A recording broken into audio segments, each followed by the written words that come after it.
नमस्कार दोस्तों, आज के इस वीडियो में हम टेंस पढ़ने जा रहे हैं। जैसा कि आप बचपन से टेंस पढ़ते आए हो, उसी श्रृंखला को हम जहाँ से आपने बचपन में छोड़ा था या फिर जहाँ से आपने छोड़ा है वहीं से हम इसको क्या करेंगे, स्टार्ट करेंगे।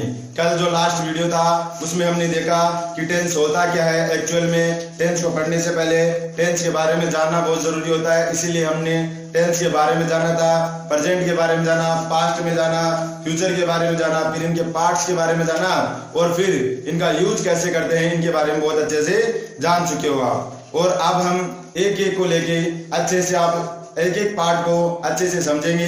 आने वाले 2-4 लेक्चर्स के अंदर हम कंप्लीट टेंस की बहुत अच्छे से स्टडी करने वाले हैं। एक बार फिर बता रहा हूँ, हम उसी माध्यम से स्टडी करेंगे जिस माध्यम से हमने लेक्चर्स स्टार्ट किए थे। वही नाउन, वही वर्ब, वही एडजेक्टिव, वही सब्जेक्ट, वही ऑब्जेक्ट, वही प्रीपोजिशन और वही प्रीपोजिशन के बाद ऑब्जेक्ट, वही ट्रांजिटिव, वही इनट्रांजिटिव, सब इसके अंदर हम अच्छे से यूज करने वाले हैं। पहले तो हमने क्या इनको एक एक को समझा था, अब इनका कॉम्बिनेशन कैसे आता है, टेंस के अंदर इनका यूज कैसे होता है, इनके बारे में हम अच्छे से जानेंगे।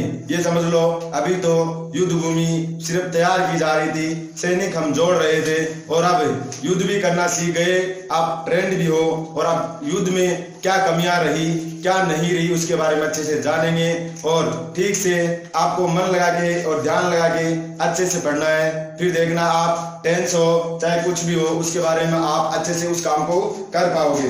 देखिए अब यहाँ पे पहले आपके सामने लिखा है action of present simple tense. आप प्रेजेंट सिंपल टेंस से कुछ फिक्स चीजें हैं जो वैसे तो मैं कल क्लियर करवा चुका हूँ लास्ट वीडियो के अंदर, लेकिन इसमें हम जानेंगे वो होते क्या हैं। इसके बाद में इनका एक एक काम क्या एग्जांपल्स जानेंगे जिससे आपके माइंड में और ज्यादा क्लियरिटी आ सके और आपको कभी भी किसी प्रकार का टेंस से रिलेटेड कोई डाउट ना हो। अब देखिए action of present simple tense, इसका मतलब जो प्रेजेंट सिंपल टेंस है वो कैसे एक्शन करता है, कैसे बिहेव करता है उसके बारे में जानेंगे। और जो आपकी जो डेफिनेशन है वो कहाँ से निकल के आई है उसके बारे में भी थोड़ा सा अच्छे से जानेंगे। पहले वाला देखिए, यहाँ पे रूटीन एक्शन है। आप बताओ ये रूटीन एक्शन है, इसका मतलब ये किस में आता है बताओ तो सही, दिनचर्या में आता है कि नहीं आता, वो रूटीन में क्या करता है क्या नहीं करता उसी को क्या बोलेंगे हम रूटीन एक्शन बोलेंगे। फिर आएगा, अब रूटीन एक्शन का कोई मैं एग्जांपल लूं तो आप इस एग्जाम्पल के माध्यम से आप और भी अच्छे से समझ पाओगे। अरे बताओ तो सही, रूटीन एक्शन का मतलब वो डेली क्या करता है उसी के बारे में आपको क्या करना है, लिखना है। जैसे कोई है सुबह 5 बजे उठता है तो ये रूटीन एक्शन हो जाएगा कि नहीं हो जाएगा। दूसरी बात, वो है खाना खाता है तो वह भी क्या आ जाएगा, एक उसका रूटीन एक्शन आ जाएगा। वह रोजाना स्कूल जाता है तो वह भी क्या आ जाएगा, उसका रूटीन एक्शन आ जाएगा। देखिए इसमें थोड़ा सा जो हैबिचुअल एक्शन है वो भी थोड़ा कहीं ना कहीं रूटीन एक्शन से क्या होता है, मिलता जुलता होता है। अरे हम टेंस पढ़ रहे हैं इंग्लिश में, लेकिन आप हिंदी में अगर अच्छे से समझ जाओगे तो फिर इंग्लिश में आपको कोई दिक्कत नहीं होने वाली है। जैसे मैं लिखूं, वह रोजाना स्कूल जाता है, वह रोजाना स्कूल जाता है। अब मेरे को ये बताइए, ये जो इसका जाने का प्रोसेस है, स्कूल जाने का प्रोसेस है तो उसका रूटीन है कि नहीं है, इसका डेली का क्या बताइए रूटीन है, हमेशा का क्या इसका रूटीन है। फिर देखिए रूटीन का मतलब यही है जो काम आप हमेशा करते हो उसी को क्या बोलेंगे, रूटीन एक्शन बोलेंगे। फिर मैं बोलूं कि वह रोजाना पढ़ाई करता है या फिर वो पढ़ाई करता है, वह सुबह जल्दी उठता है या 5 बजे सोता है तो उसका क्या सारा रूटीन एक्शन के अंदर कवर हो जाएगा। फिर हम देखिए इस हैबिचुअल के बारे में थोड़ा सा जानने की कोशिश करते हैं। हैबिट का मतलब क्या होता है, आदत होती है, किसी की कैसी आदत हो, किसी को कौन सी आदत हो, वो सारी आदतें किसी को अच्छी भी होती है तो किसी को बुरी भी होती है। उन आदतों के बारे में हम इस हैबिचुअल एक्शन के अंदर काउंट करेंगे तो वो भी किसके अंदर आएगी, प्रेजेंट सिंपल की जो एक्शन क्या है, जो एक्शन और प्रेजेंट सिंपल है उसी के अंदर क्या होती है, काउंट होती है। क्योंकि अभी इसी टाइम पे जो एक्शन है जो चल रही है वो अभी भी वो यूज करता है कि नहीं करता। ऐसे ही इससे इन्हीं से रिलेटेड कुछ हैबिचुअल एक्शन होगी, डेली रूटीन हो गया, वो हम पास्ट में पास्ट सिंपल में जाएंगे तब भी पढ़ेंगे।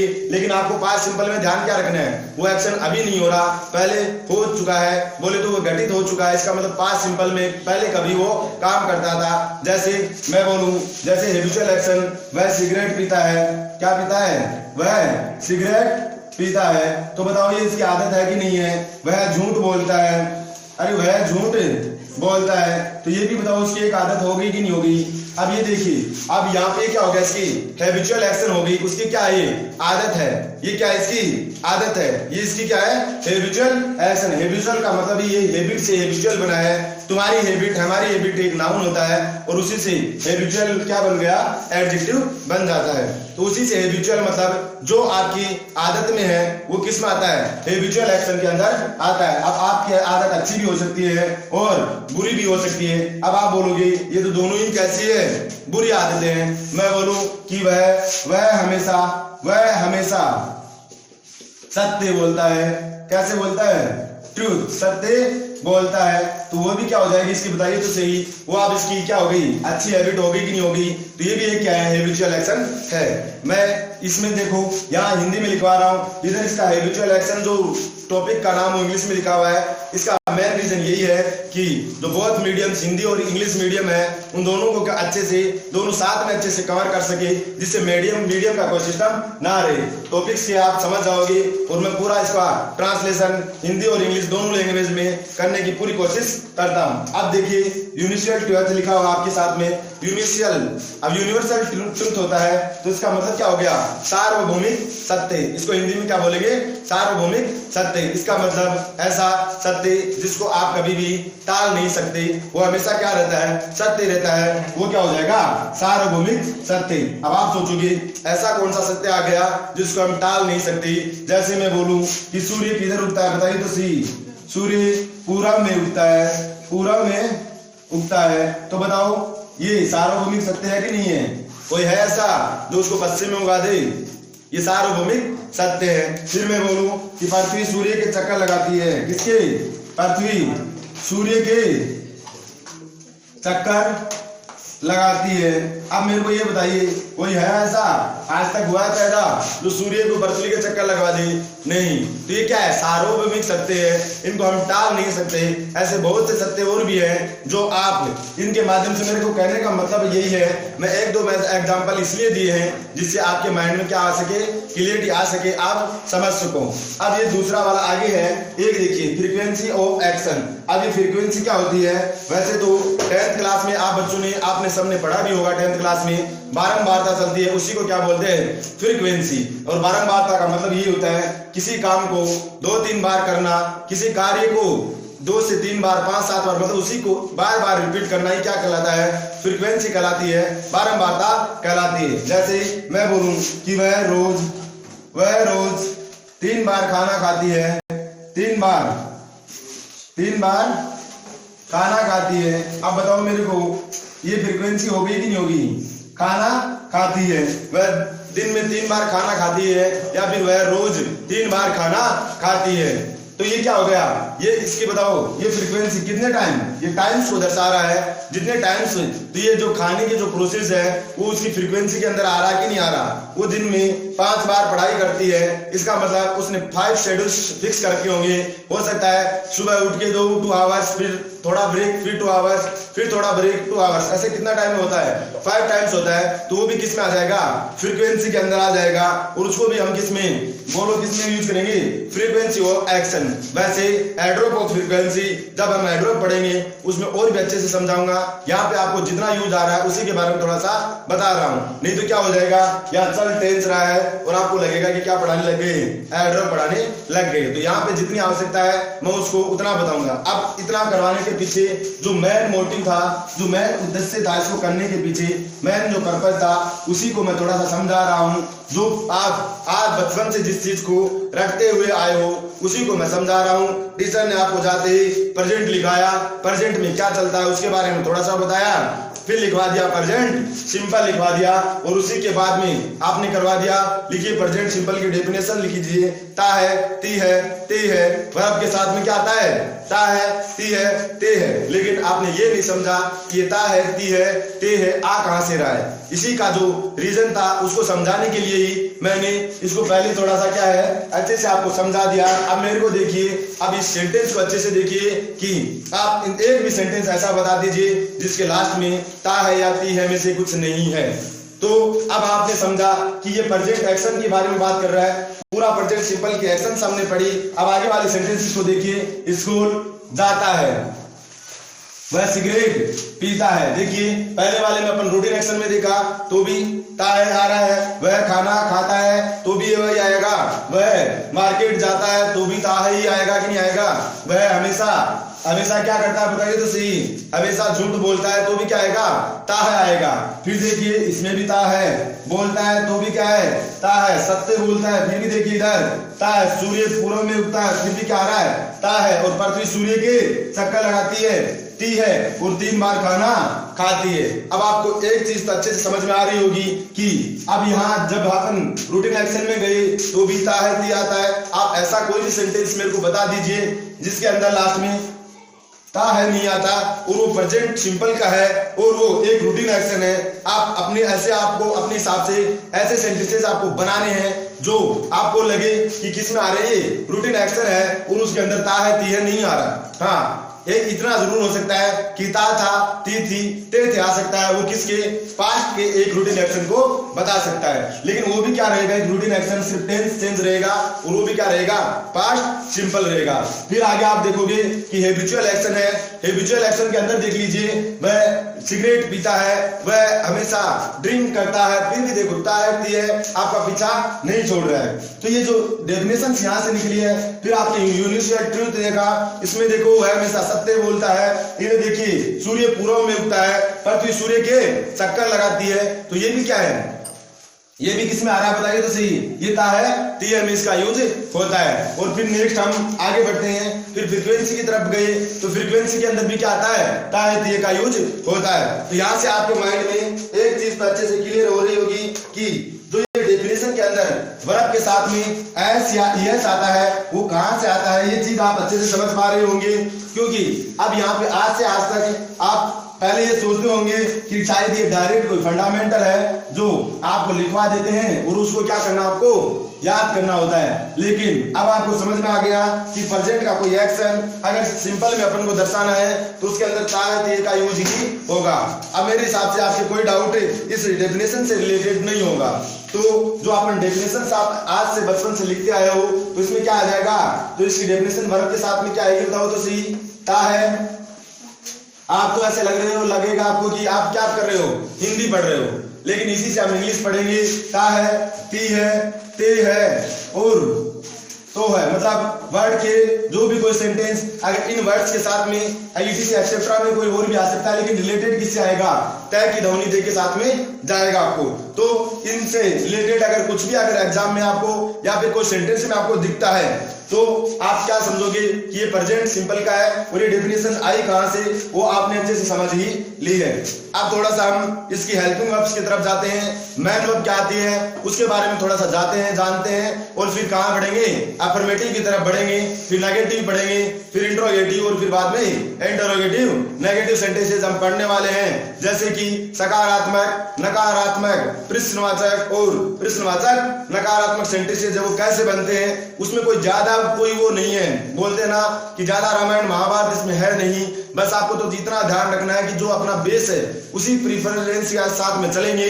ट्रांजिटिव आएगी तो अपने बाद डायरेक्ट ऑब्जेक्ट लेगी, इंट्रांजिटिव आएगी तो अपने बाद ऑब्जेक्ट नहीं लेगी। उन चीजों को हम टेंस के माध्यम से और भी अच्छे से जानेंगे और आपको ऐसा लगेगा खुद को कि हम क्या कर रहे हैं, रिवाइज कर रहे हैं। अब पहले बात तो अफर्मेटिव सेंटेंस जहां पे भी यूज होता है वहां पे कोई भी हेल्पिंग वर्ब का यूज नहीं होता है, आपको अच्छे से क्लियर हो गया होगा।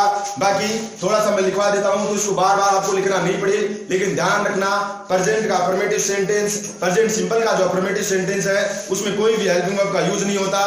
वो क्यों नहीं होता इसको भी हम थोड़ा सा जानते हैं। देखिए पहले तो इसमें 2 हेल्पिंग वर्ब जिसको हमने मॉडल के रूप में पहले भी पढ़ चुके हैं। बताओ जब ये दोनों प्रेजेंट सिंपल की जो हेल्पिंग वर्ब्स है दोनों अगर मॉडल की तरह बिहेव करती है तो अपने बाद वर्ब की कौन सी फॉर्म लेगी, फर्स्ट फॉर्म, क्योंकि मॉडल हमेशा अपने बात क्या लेता है वर्ब की फर्स्ट फॉर्म, मेन वर्ब की फर्स्ट फॉर्म। अब आपको इतना ध्यान रखना है इसका यूज किसके लिए यूज करेंगे बताओ तो सही, प्लूरल के लिए, और इसका किसके यूज, सिंगुलर के लिए।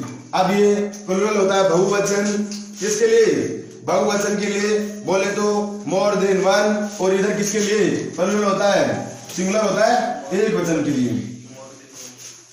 अब मोर देन वन तो ये था और ये सिंगल के लिए क्या आ जाएगा, एक वचन आ जाएगा, मतलब एक के लिए सिंगुलर आ जाएगा तो डज लेंगे, और अगर एक से ज्यादा है तो उसके लिए क्या लेंगे बताओ तो सही, प्लूरल लेंगे। कब, जब हम अफर्मेटिव सेंटेंस से आगे बढ़ रहे हैं, नेगेटिव जा रहे हैं, इंट्रोगेटिव की तरफ जा रहे हैं या फिर इंट्रोगेटिव नेगेटिव की तरफ जा रहे हैं। अच्छे से थोड़ा सा ध्यान लगाइए, आप अच्छे से समझ पाओगे। अब इसमें थोड़ा सा ध्यान आपको पता चलेगा कि सिंगुलर कहाँ होता है। वैसे तो इसको बार बार बताने की जरूरत नहीं है, आप इस हिसाब से बचपन से पढ़ते आए हो। सिंगुलर के साथ में ही, सी, इट ये आता है, ही, सी, इट आ गया, किसी का सिंगल का नाम आ गया, किसी प्लेस का नाम आ गया, सिंगल है। अगर एक है तो उसके साथ में किसका, डज का यूज करेंगे और बाकी के साथ में किसका यूज करेंगे, डू का यूज करेंगे। जैसे एक से ज्यादा, बस ध्यान यहाँ पे रखने वाली बात यही है कि जब कोई एक चीज आ रही है तो उसके साथ में डज और बाकी एक से ज्यादा है तो किसका यूज करेंगे, डू का यूज करेंगे। और मैन वर्ब की हमेशा कौन सी फॉर्म आती है बताइए तो सी। मैन वर्ब जब भी आएगी तो इसमें मैन वर्ब के साथ में वर्ब की कौन सी फॉर्म आएगी, फर्स्ट फॉर्म आएगी। अब ऑब्जेक्ट आएगा कि नहीं आएगा, सब्जेक्ट आएगा कि नहीं आएगा, इसके ऊपर थोड़ा सा चर्चा करते हैं। सब्जेक्ट तो आना ही है क्योंकि टेंस को बनने के लिए एक सब्जेक्ट और एक वर्ब का आना बहुत जरूरी है, जो हम अभी तक बचपन से नहीं लेकिन फर्स्ट क्लास से हम पढ़ते आ रहे हैं कि एक सेंटेंस को बनने के लिए क्या क्या प्रेफरेंस है, क्या क्या रूल्स उसको फॉलो करने पड़ते हैं। वो ये है कि एक सब्जेक्ट और एक वर्ब का आना बहुत जरूरी है, क्योंकि जब तक एक सब्जेक्ट और एक वर्ब नहीं मिल जाता तब तक वो क्या नहीं बनता है, सेंटेंस नहीं बनता है। अब देखिए इसको हम थोड़ा सा समझते हैं, इससे रिलेटेड थोड़ा सा एक दो क्वेश्चन करने की कोशिश करते हैं। आपको अच्छे से वैसे समझ में आ गया होगा। प्रेजेंट सिंपल की डेफिनेशन हमने पढ़ी कि ता है, ती है, ते है, तो है, वो कहाँ से आए उसके बारे में हमने जाना। इसके डेली रूटीन एक्शन मान लीजिए, सार्वभौमिक सत्य बोले तो यूनिवर्सल ट्रूथ मान लीजिए, या फिर उसका कोई हैबिचुअल एक्शन मान लीजिए, या फिर कोई फ्रीक्वेंसी मान लीजिए, क्योंकि वो सभी लास्ट में किसकी ध्वनि दे रहे थे, ता है, ती है, ते है की ध्वनि दे रहे थे। वहां से इसकी डेफिनेशन क्या बन गई, किता है, ती आदत है। फिर हमने प्रेजेंट सिंपल के साथ में हमने अफर्मेटिव तो नहीं लेकिन नेगेटिव, इंट्रोगेटिव और इंट्रोगेटिव नेगेटिव के हिसाब से हमने इसकी हेल्पिंग वर्ब्स को भी पढ़ा। और हेल्पिंग वर्ब के अंदर क्या पढ़ा हमने, डू और डज। और डू और डज मैं एक मॉडल की तरह ही मानता हूं इनको। मॉडल होते नहीं है लेकिन ये मॉडल की कैटेगरी में इसलिए आते हैं क्योंकि मॉडल भी बाद हमेशा अपने बाद वर्ब की कौन सी फॉर्म का यूज करता है, फर्स्ट फॉर्म का यूज करता है। और डू और डज भी अपने साथ किसका यूज करते हैं, वर्ब की फर्स्ट फॉर्म का। वही सीन है कि आपको क्या करना है, मॉडल के बाद वर्ब की फर्स्ट के बगैर कुछ नहीं आ सकता, तो मर जाना।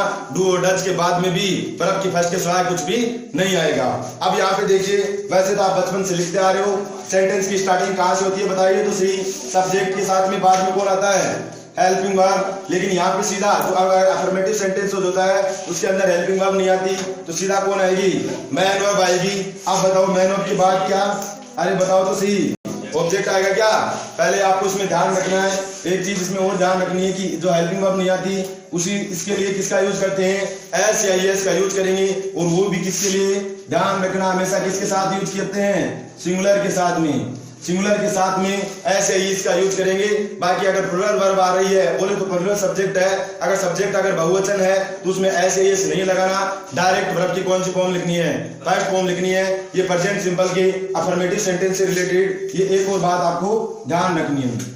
अब देखिए, अब ऑब्जेक्ट है, अब ऑब्जेक्ट की पोजीशन को हम थोड़ा सा डेस के माध्यम से समझेंगे, क्योंकि आपने मैंने पहले भी बताया, आज फिर बता रहा हूं कि ट्रांजिटिव रहेगा तो अपने बाद ऑब्जेक्ट लेगा, लेकिन इन ट्रांजिटिव अपने बाद ऑब्जेक्ट ले इसकी कोई जरूरी नहीं है, क्योंकि इन ट्रांजिटिव के बाद डायरेक्ट कभी भी ऑब्जेक्ट नहीं आता। उसका रीजन मैं बता चुका हूं, क्योंकि इन ट्रांजिटिव वर्ब कभी भी अपना जो एक्शन है वो ऑब्जेक्ट पे ट्रांसफर नहीं करती, इसी वजह से इसको किसकी जरूरत नहीं होती, ऑब्जेक्ट की जरूरत नहीं होती। कई बच्चे मेरे को बोलते भी हैं, कई मेरा कमेंट भी आते हैं कि सर ये जहाज आप भेजते हो कभी आगे और कभी पीछे, तो मैं बोला बेटा ये जहाज विश्व युद्ध करने जाते हैं, वो तीसरे विश्व युद्ध की तैयारी कर रहे हैं, लेकिन ऐसा होगा नहीं। इसका कहने का मतलब यही है कि ये जहाज नहीं है, ये समझ लो हिंदी और इंग्लिश का ट्रांसलेशन ही जहाज के माध्यम से निर्भर करता है। कभी खाना ऑब्जेक्ट को खिलाते हैं और कभी सब्जेक्ट को खिलाते हैं। और आप ये जहाज चलाना सीख जाओगे उस दिन आपको पता चल जाएगा किसको खाना खिलाना है और किसका खाना नहीं खिलाना है। थोड़ी बहुत वैसा लेते हाँ, तो हम आगे पढ़ रहे थे, थोड़ा बहुत वीडियो के अंदर थोड़ा सा इंटरप्शन हो ही जाता है कभी कभार, तो उस पर आपको ज्यादा ध्यान नहीं देना है। जो जिस टॉपिक जिस मुद्दे पे हम बात कर रहे हैं उसी पे आपको क्या करना है, ध्यान देना है। क्योंकि कुछ अजीब प्रकार के बच्चे सामने बैठ के पढ़ते हैं तो थोड़ी बहुत फालतू की हरकतें हो ही जाती है। बाकी वैसे बच्चे सारे सिंसियर हैं, बस उनके बिहेव में नहीं जाना, वो तो दिल के अच्छे हैं इसलिए कुछ भी बोल देते हैं। तो आप आगे देखिए, अब इसमें हम थोड़ा सा आगे देखते हैं। अब ये जो हम जो जहाज भेज रहे थे, कभी इंडिया से अमेरिका की तरफ भेज रहे हैं और कभी इधर पीछे अफगानिस्तान की तरफ भेज रहे हैं, तो इसको थोड़ा सा आपको ध्यान रखना है। ये जहाज नहीं है, इंग्लिश का क्या है, ये रामबाण है। क्या है ये, रामबाण है। क्योंकि जो आपकी अब ये जो कंपटीशन की आपकी जो दुकान है वो शीशे की बनी हुई है और वो कहाँ पे, बीच मार्केट में है। और मार्केट में भी कहाँ, वहां पे पत्थर ही पत्थर है, कोई भी उठा के कहीं भी कभी भी फेंक सकता है। इसीलिए मेरे को क्या रखने पड़ते हैं, जहाज रखने पड़ते हैं। तो आक्रमण हो जाए तो जहाज लेके कभी इधर उड़ता हूँ कभी इधर उड़ जाता हूँ। तो इस चीज को आपको ध्यान रखना है। इसका मतलब कहने का मतलब यही है, जहाज कहने का मतलब ये है कि आपको क्या करना है। वैसे जहाज पानी में चलता है, लेकिन गांव में पहले जहाज प्लेन को बोलते थे, इसीलिए यहाँ पे जहाज प्लेन है। कभी इधर लेके उड़ती है तो मतलब इधर संदेश देना हो तो इधर जाता हूँ और इधर संदेश देना हो तो इधर भेज देता हूँ। इसका मतलब यही है, कहने का मतलब यही कि अगर ये जहाज ऑब्जेक्ट की तरफ जा रहा है तो ट्रांजिटिव वर्ब और अपने बात किसको लेके आ रही है, ऑब्जेक्ट। और अपना जो भी सेंस है वो किस पे एक्शन करेगी, ऑब्जेक्ट पे। लेकिन जैसे ही ट्रांजिटिव वर्ब बनेगा तो किस पे एक्शन करेगी, ये सब्जेक्ट पे। तो जो अपनी बात होती है किसकी बात करेगी, सब्जेक्ट पे। अब मेरे को एक बात बता दीजिए, जब बी फॉर्म के बाद वर्ब के थर्ड फॉर्म आएगी तो उस जहाज को हम कहां भेजेंगे, सब्जेक्ट के पास भेजेंगे। और उसको संदेश किसको देने के लिए भेजेंगे कि हम एक्शन किस पे कर रहे हैं, सब्जेक्ट पे एक्शन कर रहे हैं। तो इस जहाज की प्रक्रिया को अगर समझ गए तो आपका ट्रांसलेशन इतना अच्छा होने वाला है जिसकी कोई हद नहीं है। और अगर जिसको ट्रांसलेशन अच्छे से आ गया, ये समझ लो, उसको इंग्लिश में कोई टॉपिक समझने की जरूरत नहीं है, सिर्फ क्या करना है, ट्रांसलेट करना है, आपको अच्छे से समझ में आ जाएगा। अब देखिए यहाँ पे जो स्ट्रक्चर है इस पे तो आपको ध्यान देना है नहीं। मैं सारांश सेंटेंस लिखता हूँ कि वह, अब वो सेंटेंस आपको इंग्लिश में ट्रांसलेट करना है। वह स्कूल जाता है, एक कॉमन सेंटेंस है, वह स्कूल जाता है। कुछ बच्चे ये भी सोचते हैं कि सर को तो यही सेंटेंस आता है, लेकिन क्या करूं, मेरी भी मजबूरी है क्योंकि बच्चों को यही सेंटेंस अच्छे से समझ में आता है। अब इसमें थोड़ा सा ध्यान दीजिए, इसमें ज्यादा ध्यान आपको नहीं देना है। अब देखिए यहाँ पे पहले तो इसके पास जाइए, जो सब्जेक्ट कौन होता है, सब्जेक्ट को हिंदी में कर्ता बोलते हैं और कर्ता उसी को बोलते हैं जो काम करता है। जिसमें काम करने वाला कौन है, वह। और वह की जगह वह को इंग्लिश में क्या बोलते हैं, हम तो सब साधारण तरीके से हमारे गुरुजी से यही सीखा है कि वह को इंग्लिश हिंदी में क्या बोलते हैं, ही बोलते हैं। और वह स्कूल जाता है, इसका मतलब उसको कहाँ, वह स्कूल जाता है। अरे आप बोलते हो कि वह खाना खाता है, वह नहीं खाता, वह खाना खाता है, इसका मतलब एक की बात कर रहे हो कि नहीं कर रहे। अगर एक की बात कर रहे हो तो ये सिंगुलर है। और मैंने प्रेजेंट सिंपल का अफर्मेटिव सेंटेंस यही बताया, जब भी सिंगुलर आएगा तो वर्ब के साथ क्या आएगा, एस या ईएस आएगा। पढ़ रहे हो आप, क्या प्रेजेंट सिंपल टेंस पढ़ रहे हो, अब इसको देखिए तो सही, वर्ब के साथ क्या आएगा, एस या ईएस आएगा। अब मेरे को ये बताइए कि आप मेरे को ये बताइए, यहाँ पे आप आगे देखिए, एस या ईएस आएगा तो इधर यहाँ ध्यान दीजिए, ये जाने का कार्य कौन कर रहा है, ही कर रहा है। तो इसको ध्यान से इधर देखिए, जाता कहाँ, जान। अब जाने का क्रिया इसके अंदर वो क्या है, जाना है। क्रिया क्या है, जाना है। और जाने को इंग्लिश में क्या बोलते हैं, गो। आप अच्छे से पढ़ते आ रहे हो, गो गो। अब यहाँ पे गो तो आ गया, वर्ब आ गया, लेकिन इस सब्जेक्ट के पास आप वापस जाइए और इस सब्जेक्ट को अच्छे से देखिए। क्या ये सब्जेक्ट सिंगुलर है? अगर सिंगुलर है तो इसकी एक शर्त है कि जब भी सब्जेक्ट सिंगुलर होगा तो उसमें एस या यस आएगा। जो सुटेबल है वो फिल कर दीजिए, ही गोज। अब देखिए तो सही, ही गोज, वह जाता है, वह जाता है। और मैं पहले भी बता चुका हूं, जब भी हम एक जगह से अगर दूसरी जगह पे कोई भी दूरी तय करके जाएंगे तो बताओ उसके बीच में प्रीपोजिशन आता है। और वो प्रीपोजिशन कौन आता है, टू आता है। और जाता कहाँ है, बताओ। प्रीपोजिशन के बाद क्या आता है, अरे ऑब्जेक्ट आता है। प्रीपोजिशन के बाद क्या आता है, ऑब्जेक्ट आता है। ऑब्जेक्ट की जगह कौन बैठता है, नाउन बैठता है। तुम्हारा पेन, तुम्हारी बुक, तुम्हारी वॉट, स्कूल ऑब्जेक्ट है कि नहीं है, ऑब्जेक्ट है कि नहीं है, स्कूल नाउन है कि नहीं है। आपको लग रहा है कि आज पहली क्लास फिर पढ़ रहे हैं हम, क्योंकि तुम्हारा पेन, तुम्हारी बुक आया तो मेरे को पहली क्लास वापस याद आ जाती है। शायद आप भी इसको महसूस कर रहे होंगे। लेकिन कुछ बच्चे बोलते हैं कि प्रीपोजिशन नहीं पढ़ाते, ये क्या है। और प्रीपोजिशन के बाद हमेशा ऑब्जेक्ट आता है। तो ये अपना धर्म निभा रहा है, आप भी अपना धर्म निभाइए। और अरे पहले के जैसे वीर थे वो अपने धर्म, अपना धर्म का मतलब ये नहीं कि वो हिंदू है, वो मुस्लिम है, वो नहीं। वो धर्म अपने कर्म को बोलते थे, जो काम था उसी को क्या बोलते थे, धर्म। और अपने वजूद के क्या होते थे, पक्के होते थे। अरे ले लीजिए, भगत सिंह हो गए, महात्मा गांधी हो गए, ऐसे लोगों को देख लीजिए। उन्होंने एक बार जो बोल दिया वो क्या है, राम बाण है, लोकी लकीर है। जान जाए लेकिन वचन ना जाए, वही सिस्टम पे काम करते थे। आज तो अभी क्या बोला, एक सेकंड बाद क्या करना उसका भी नहीं ठिकाना रहता।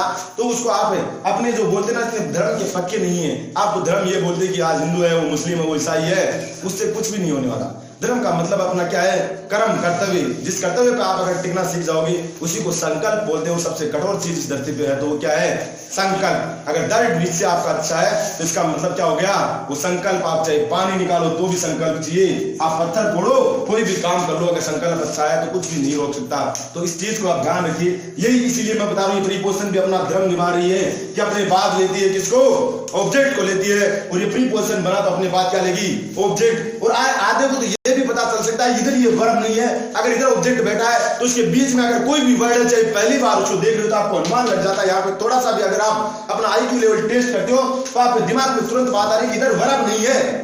इसका मतलब ये क्या है, प्रीपोजिशन है, क्योंकि अपने बात किसको ले रही है, नाउन को ले रही है। और नाउन की जगह कौन बैठा है, ऑब्जेक्ट बैठा है। अब आप कैसे मानो, आप कई बच्चों के लिए भी तो माइंड में होता है कि मैं गो को वर्ब मानूं तो कैसे मानूं। अरे गो को वर्ब मानूं कि कैसे मानूं, तो गो में ING लगा के तो देख लीजिए, आपका मतलब फिर बताएगा गोइंग होता है कि नहीं होता। और मैंने बताया था जिस भी वर्ड के अंदर ING अथवा ED में से एक भी लग जाता तो वो क्या बन जाता है, मैन वर्ब की फर्स्ट फॉर्म, मैन वर्ब की फर्स्ट फॉर्म बन जाता है। और इधर प्रेजेंट सिंपल की एक शर्त है कि वह मैन वर्ब की फर्स्ट फॉर्म में क्या लेता है, एस या ईएस लेता है। किसके साथ में, सिंगुलर सब्जेक्ट के साथ में, न कि प्लूरल के सब्जेक्ट के साथ में। अब जैसे ही मैं सेंटेंस को थोड़ा सा चेंज कर दूं, अगर वह की जगह क्या कर दूं, वे स्कूल, बाकी सारा सेम, वे स्कूल जाते हैं। अरे देखिए पहले तो आपको प्रेजेंट की दी हुई ता है ती है और ता है ती है। अब जैसे ही ये दे आ गया, अब इसका मतलब एक मोर देन वन, बोलो तो एक से ज्यादा हुआ कि नहीं हुआ, एक से ज्यादा हो गया। तो यहाँ पे गोज नहीं क्या आएगा, ओनली गो आएगा। दे गो टू स्कूल, क्या आएगा, दे गो टू स्कूल। अब इन सेंटेंसेस को आपको अच्छे से देखिए। आपको एक चीज और मैंने पढ़ाई है, यहाँ से आपको ये पता चल रहा है क्या कि ये कौन सी वर्ब है, ये इंट्रांजिटिव वर्ब है। क्योंकि देखिए तो सही, ये इंट्रांजिटिव वर्ब है और बीच में कौन आ रहा है, प्रीपोजिशन, और उसके बाद कौन आ रहा है, ऑब्जेक्ट। ऐसा आपने स्ट्रक्चर पढ़ा था क्या, आई प्लस प्रीपोजिशन प्लस ऑब्जेक्ट। अरे बताओ पढ़ा था कि नहीं पढ़ा था, अरे बताओ पढ़ा था कि नहीं पढ़ा था। ये इंट्रांजिटिव वर्ब और ये प्रीपोजिशन और फिर बाद में क्या आ रहा है, ऑब्जेक्ट आ रहा है। तो बताओ टेंस पढ़ा रहा हूं या फिर ओल्ड टॉपिक्स आपको रिवाइज करवा रहा हूं। इसीलिए मैं टेंस सबसे लास्ट में पढ़ाता हूं, लास्ट में। मतलब और भी एंड में खींचता इसको, लेकिन क्या करें, कुछ बोर्ड के बच्चों की जो डिमांड थी वो भी पूरी करनी पड़ती है। उसको भी नाराज, उनको भी नाराज हम नहीं कर सकते। तो इन चीज को देखिए, मैं तो ये चाह रहा हूं कि आपका जितना बेनिफिट हो उस बेनिफिट के लिए मैं हमेशा तैयार हूं। अब देखिए, अब ये इंट्रांजिटिव वर्ब हो गया तो जाने का कार्य कौन करेगा, बताओ तो सही। ही, ये वर्ब बता रही है किसको, जाता कौन है, ही। अगर आप बोलो कि वर्ब बता रही है कि जाता स्कूल है, तो स्कूल नहीं जाता। स्कूल कौन जाता उसके बारे में, स्कूल तो कहीं नहीं जाता, स्कूल तो जहां बना है वहीं रहता है। उसमें तो या तो विद्यार्थी जाते हैं, आते हैं, या फिर कोई कर्मचारी आता है या जाता है, या कोई टीचर्स होते हैं, या फिर कोई और आपके साथ में कोई अगर गाय भैंस वो भी घूमने चली जाए तो वो भी आते जाते हैं, लेकिन स्कूल वहीं रहती है। अब मैं एक सेंटेंस आपको इससे रिलेटेड और करवाना चाहता हूं। उस सेंटेंस में देखिए, हम ट्रांजिटिव को, इंट्रांजिटिव को देख लिया तो एक बार ट्रांजिटिव को भी थोड़ा सा देख लेते हैं। अरे बताओ तो सही, देख ली कि नहीं देख ली। अब देखिए इस सेंटेंस को देखिए, वह खाना खाता है, देखो तो सही। अब इसको देखो तो सही आप, वह खाना खाता है। अरे हिंदी पढ़ा रहा हूं, क्या पढ़ा रहा हूं, हिंदी पढ़ा रहा हूं, लेकिन हिंदी के साथ साथ में इंग्लिश बहुत अच्छे से। अब बताओ इसमें सब्जेक्ट कौन है, ही। अब आपको पता चल गया ही सिंगुलर के साथ यूज होता है, तो उसमें साथ में बताओ वर्ब के साथ में, मैन वर्ब के साथ में। अब इसको बताओ, आपको इस स्ट्रक्चर को देखने की जरूरत नहीं पड़ी क्या। आधे लोग तो इस बात को पागल रहते हैं कि प्रेजेंट सिंपल का स्ट्रक्चर क्या होता है, कंटिन्यूअस का स्ट्रक्चर क्या होता है, परफेक्ट का क्या होता है, और परफेक्ट कंटिन्यूअस हजारों बार रिवाइज करने के बाद में भी एग्जाम में क्या होता है, या सिंपल है कंटिन्यूअस, यही नहीं समझ आ रहा। लेकिन ये मैं गारंटी के साथ कह सकता हूं कि आप लोगों का ये डाउट रहेगा ही नहीं, क्योंकि हमने इसको क्या किया है, याद ही नहीं किया तो भूलेंगे कहां से।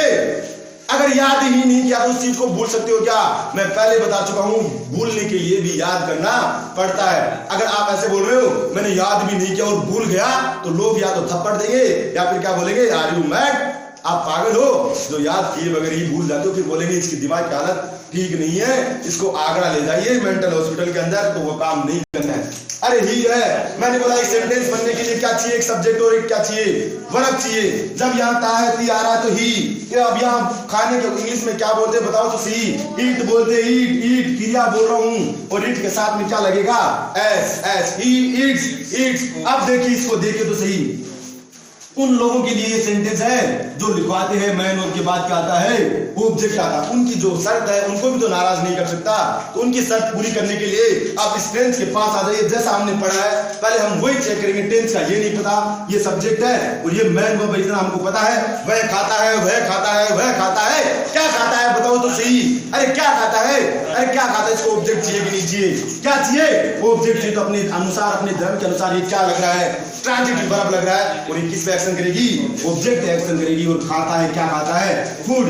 अब यहाँ पे आपको एक चीज समझ में आई होगी, वह स्कूल जाता है उसमें आपको समझ में आ रहा था कि वह जाता है, कहाँ जाता है, कहाँ का जवाब देने के लिए आ रहा था। लेकिन जैसे ही ईट के पास जा रहे हो तो क्या खाता है, जब तक मैं ये ऑब्जेक्ट नहीं लिखता तो आपको लगता है कि ये क्या है, ये सेंटेंस के अंदर अंधेरा हो गया, इसका तो जवाब ही नहीं मिल रहा। वह खाता है, अब आगे कोई भी कुछ भी बोल सकता है। खाने के अंदर कोई बोले मिठाई खाता है, कोई बोले फ्रूट्स खाता है और कोई बोलता है, कोई ज्यादा ही तंग होता तो धक्के खाता है। क्या खाता है, धक्के खाता है। तो वो चीज है, यहाँ ऑब्जेक्ट चाहिए। अरे यहाँ क्या चाहिए, ऑब्जेक्ट चाहिए। और ऑब्जेक्ट आता है तो तुरंत आपके सामने पता चल जाता है क्या कौन सी वर्ब है, ट्रांजिटिव वर्ब। क्योंकि ट्रांजिटिव वर्ब बंधी हुई है, क्या अपने वचनों में बंधी हुई है कि ट्रांजिटिव वर्ब अपने बाद हमेशा क्या लिखती है, इसको ऑब्जेक्ट चाहिए ही चाहिए। ये गठबंधन की सरकार है, यहाँ एक भी बंधन उचुक हुआ तो सरकार गिर जाती है। तो यही सेम सिस्टम यहाँ पे ट्रांजिटिव का अगर ऑब्जेक्ट नहीं आता तो इस सेंटेंस का यहाँ तक कोई औचित्य है क्या बताओ तो सी, कुछ पता ही नहीं चल रहा वो क्या खाता, वो काम नहीं हो रहा। अगर काम नहीं हो रहा तो सेंटेंस किस काम का, इस चीज को आप अच्छे से देखिए। ये ट्रांजिटिव वर्ब बनी तो किसके ऊपर एक्शन करेगी, ऑब्जेक्टिव एक्शन करेगी। लेकिन इस बात की क्या क्लियरिटी है, अरे इस बात की क्या पहचान है, या इस बात की क्या आपके पास क्या प्रूफ है कि ये फूड ऑब्जेक्ट है। तो फिर जाइए वापस अपनी पहली क्लास की तरफ। तुम्हारा पेन, तुम्हारी बुक, तुम्हारा वर्ड, ये फूड होता है कि नहीं होता, तुम्हारा खाना। अरे हिंदी के लोग भी सेंटेंस को अच्छे से कर पाएंगे, इंग्लिश के लोग भी अच्छे से कर पाएंगे। अब मैं बताता जा रहा हूं कि आपको ये ट्रांजिटिव वर्ब अपने बाद ऑब्जेक्ट एक्शन कर रही है, तब तो आपका ये action subject plus man verb plus object वाला बैठ गया। लेकिन इसी से पहले एक सेंटेंस आया था, उसका स्ट्रक्चर क्या बन रहा था, subject plus man verb plus preposition plus object. ये प्रीपोजिशन नहीं आता तो बताओ स्ट्रक्चर में कभी आपने प्रीपोजिशन देखा था क्या, नहीं। लेकिन इसी को दूर करने के लिए इसका स्ट्रक्चर क्या बना देते हैं, जो स्टैंडर्ड बुक होती है उसमें क्या होता है, सब्जेक्ट मिलेगा आपको, हेल्पिंग वर्ब, मैन वर्ब और उसके बाद ये देश मिल जाता है। अगर आपका दिल करे ऑब्जेक्ट आए तो वहां ऑब्जेक्ट लगाइए और उस वर्ब को क्या बना दीजिए, ट्रांजिटिव वर्ब। और अगर आपका दिल लगे यहाँ ऑब्जेक्ट नहीं आएगा तो उसको वर्ब को इंट्रांजिटिव बना दीजिए और क्या रह जाएगा, वो खाली भी रह जाएगा। और फिर भी अगर अपने पास ऑब्जेक्ट उसको चाहिए ही तो बीच में बोला प्रीपोजिशन, मैं तैयार हूं, आप मेरे को यहाँ पे खड़ा कर दीजिए अपने बाद, चाहे ऑब्जेक्ट आप कैसा भी लेके आइए, मैं हमेशा तैयार रहता हूं। क्योंकि प्रीपोजिशन के बाद हमेशा क्या आता है, ऑब्जेक्ट आता है। तो इस चीज को आप अच्छे से दिमाग में बैठ लीजिए। अरे रटने वालों कुछ नहीं होने वाला, पिछले 10 साल 15 साल से आप रटते हुए आ रहे हो, रटोगे तो रटते रह जाओगे। सीक्वेंस से इस चीज को पढ़िए, क्योंकि ट्रांजिटिव वर्ब किधर एक्शन कर रहा है, इंट्रांजिटिव। अब मेरे को ये बताइए, अगर मैं यही क्लास आपको फर्स्ट डे पढ़ाता तो आपको ऐसा लगता कि सर इसका ट्रांसफर किधर कर रहे हैं, ट्रांजेक्शन किधर एक्शन इसका ट्रांसफर कर रहे हैं, तो उस चीज पे आपको ध्यान नहीं देना। ध्यान ये देना है कि अब आपको transitive, intransitive, preposition, object, noun सब आपको समझ में अच्छे से आ गया होगा मेरे हिसाब से। और एक एक वीडियो के अंदर हमने अच्छे से पढ़ा। जैसे हम कंटिन्यूस की तरफ बढ़ेंगे तो वहां आपको बी फॉर्म्स मिलेगी आपकी, और बी फॉर्म्स को आप अच्छे से जानते हो, और जिसको आप जानते हो उनको आप भूल ही नहीं सकते। फिर परफेक्ट की तरफ जाओगे तो अपने साथ में कौन आ रहेगा, हैज, है, वो साथ में बैठे। प्रेजेंट में जाइए, पास्ट में जाइए, वो साथ में मिलेंगे। और बाद में तो उसके बाद में वर्ब से वर्ब बनने वाली वर्ब्स आएगी। कभी हैज बीन आएगा, कभी हैड बीन आएगा, कभी विल बी आएगा, कभी विल हैव बीन आएगा। तो वो सब वर्ब से वर्ब बनती है। अरे आप बोलोगे वर्ब से वर्ब कैसे बनी, इसको भी मैं थोड़ा सा 1 मिनट के लिए आपको बता देता हूं, जिससे आपको पता चल जाएगा कि वर्ब से वर्ब बनती कैसे है। जैसे ही आप प्रेजेंट परफेक्ट कंटिन्यूअस की तरफ चलिए। अरे प्रेजेंट परफेक्ट कंटिन्यूअस की तरफ जाओगे तो ये क्या आती है, हैज बीन, और क्या आता है, हैव बीन का यूज करते हैं। ऐसे ही अगर आप पास्ट परफेक्ट की तरफ जाओगे तो क्या आएगा, हैड बीन आएगा। और फ्यूचर तो इस मामले में क्या है, महारथी है। महारथी है कैसे, आप बोलोगे कैसे, क्योंकि वो क्या करता है, कंटिन्यूअस से ही, वो बोलते ना वर्ब से वर्ब जोड़ने लग जाता है। कहां से, कंटिन्यूअस से ही वर्ब से वर्ब जोड़ने लग जाता है। कैसे, जैसे फ्यूचर सिंपल आएगा तो विल से आता है, लेकिन कंटिन्यूअस की तरफ जाता है तो उसको चाहिए सहारा, विल बी।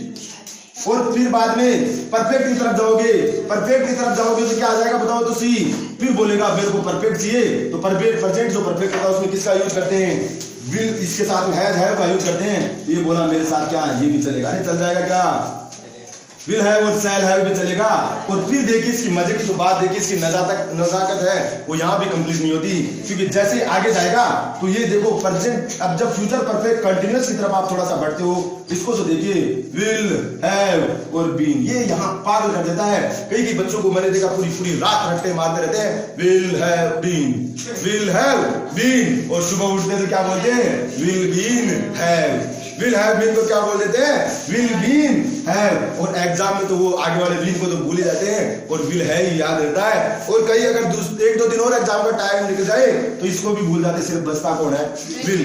और फिर नंबर देने वाला, अरे नंबर देने वाला इसको भी भूल जाता, उसके पास सिर्फ ये बचता है। तो इस चीज को आप थोड़ा सा अच्छे से समझिए, दिल लगा के समझिए कहां से आ रहा है। देखो इसको थोड़ा सा तोड़ते हैं। अरे है जो हैड के बाद मैंने एक ही चीज बताई, वर्ब की कौन सी फॉर्म, अरे आ सकती है कि नहीं आ सकती। अब हैज के बाद बी इसलिए आया क्योंकि बी इसलिए नहीं आया क्योंकि हैज के बाद वर्ब की फर्स्ट नहीं, वर्ब की कौन सी फॉर्म आती है, थर्ड फॉर्म आती है। इसी तरीके से हैव आ गया तो इसके बाद भी वर्ब की थर्ड आ सकती है कि नहीं आ सकती। अब आपके सामने एक और अल्टरनेट है इसके अंदर, अगर वर्ब की थर्ड नहीं तो नाउन भी आ सकता है। वहां कब आएगा, जब उसको मैन ऑफ बनाएगा। अब आगे बढ़िए तो सही, ये हैड आ गया, इसके बाद वर्ब थर्ड आ सकती है। तीनों एक ही कैटेगरी के, एक को समझा दिया, तीनों समझ में आ गए। लेकिन इसके पास तो चलिए, इस फ्यूचर के साथ चलिए। अब यहाँ विल क्या है, इसके बाद बताओ बी वर्ब की फर्स्ट है कि नहीं है।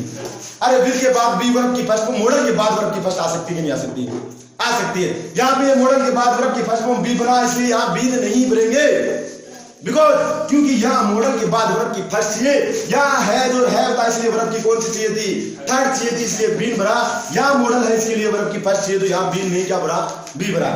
लेकिन आगे देखिए, अब यहाँ क्या नजाकत हो रही है, इसको तो देखिए, सिंपल तक आप कंटिन्यूस तक तो समझ गए, लेकिन ये क्या है, इसको तो देखिए, विल है।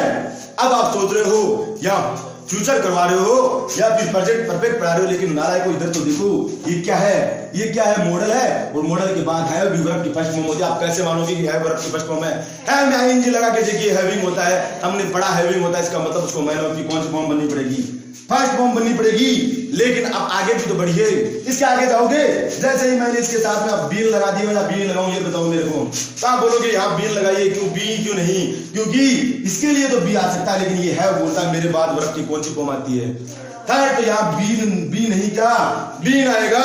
और अब इसकी नजाकत और भी तो देखिए, इसके बाद आपको पता कंटिन्यूटी दिखाने के लिए क्या आता है, वर्ब की फर्स्ट फॉर्म प्लस आईएनजी आता है। अब मेरे को यहाँ पे बताइए, मैंने तो आज तक नहीं पढ़ा कि विल के बाद कभी भी वर्ब की फर्स्ट फॉर्म प्लस आईएनजी नहीं आता। फिर मैंने पढ़ा हैव के बाद भी वर्ब की फर्स्ट फॉर्म प्लस आईएनजी नहीं आता। लेकिन इसके साथ में आप ये भी तो देखिए कि साथ में बीन भी है, और बीन किस कैटेगरी के अंदर आता है, बी कैटेगरी के अंदर आता है। और बी के बाद वर्ब की फर्स्ट फॉर्म प्लस आईएनजी आ सकता है कि नहीं आ सकता। तो ये हेल्पिंग वर्ब, ये वर्ब से वर्ब बनी, वो कैसे बनी, इस चीज को आप अच्छे से समझ पाए होंगे। जैसे जैसे हम आगे टेंसेस के अंदर बढ़ेंगे तो आप और भी अच्छे से समझ पाओगे। मेरा कहने का मतलब यही है, अब आपको अभ्यास करना है। नेगेटिव के लिए सिर्फ नोट लगाना है, इंट्रोगेटिव के अंदर हेल्पिंग वर्ब पहले और फिर बाद में मैन वर्ब सब्जेक्ट और फिर मैन वर्ब आता है। वैसे मैंने क्लोजेज एंड फ्रेजेस आपको अच्छे से पढ़ा चुका, उसके अंदर इंट्रोगेटिव करवाया है। अब हम आगे की क्लास में थोड़ा सा टाइम बचाते हुए एक एक एग्जाम्पल नेगेटिव इंट्रोगेटिव नेगेटिव करवा के कंटिन्यूस की तरफ बढ़ेंगे, जिससे क्या होगा, आपको जो समझाने वाली चीज थी, इसीलिए मैंने इस वीडियो के अंदर ज्यादा टाइम लिया है। अब आपको करना क्या है, घर पे जाके कम से कम, ज्यादा भी नहीं तो 200 से 300 या 200-300 सेंटेंसेज आपको बनाने हैं। उसका नेगेटिव, इंट्रोगेटिव और इंट्रोगेटिव नेगेटिव सारी फॉर्म्स आपको बनानी है। जिससे क्या होगा, इससे बेनिफिट ये होगा कि कल आपको जब आप क्लास में आपके बैठोगे, जब आप लेक्चर आप लोगे, उसमें आपको किसी प्रकार की कोई दिक्कत नहीं हो। अब मेरे हिसाब से ये वीडियो आपको बहुत अच्छा लग रहा होगा, तो आप कृपया करके इस वीडियो को, अब इस वीडियो को अगर आपको अच्छा लगा है तो लाइक करें, ज्यादा से ज्यादा शेयर करें। और अगर वीडियो में आप फर्स्ट टाइम अगर आप आ रहे हो तो कृपया करके आप सब्सक्राइब कर लीजिए। और मेरी राय यही रहेगी, इस वीडियो को देखने से पहले आप जो पहले के वीडियोज हैं उनको भी आप अगर अच्छे से देखोगे तो वीडियो आपको और भी अच्छे से समझ में आएगा। तो कृपया करके पहले कि आप वीडियो को अच्छे से देखिए, और साथ साथ में आप इतना ही काम कर रहे हो तो बेल आइकन भी ऑन कर लेना। धन्यवाद, जय हिंद।